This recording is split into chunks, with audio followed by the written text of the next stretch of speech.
one thing I want to talk about is, as the loading is building, as we're getting to longer duration, that higher mileage, talk about what can sometimes happen with the body with kind of fatigue, and how then that can cause maybe some challenges for the body, and maybe self-awareness as a tool can be something that can, like, even if you do have a weakness, if you're self-aware, you can counterbalance that a bit.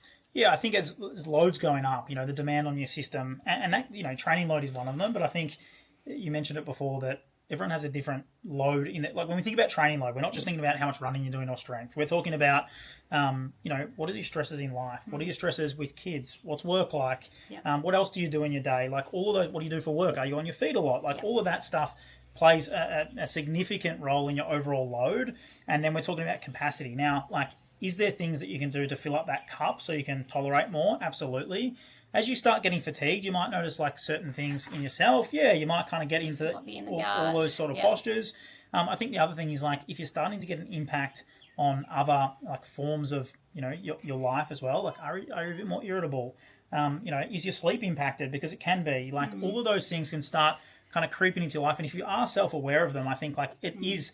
And I'm a big proponent of this, like going to get a treatment off someone. And even if I see, people online, often I'm then linking them up with a good myo, good massage therapist, something like that, because sometimes people just need an outlet to get, some tension released, calm things down, so you can kind of build back up, with your training load, because it is going up. And I think you need to kind of look what's in your toolbox to be able to continue to drive that, because we've got a fair bit of time between now and UTA, but that load's only going to get bigger. So what else can you do to kind of supplement the things in your life that can help you withstand those loads? Yeah, and then I think the last thing actually is being aware that peak week doesn't just affect you physically, it can also affect you quite a lot mentally as well.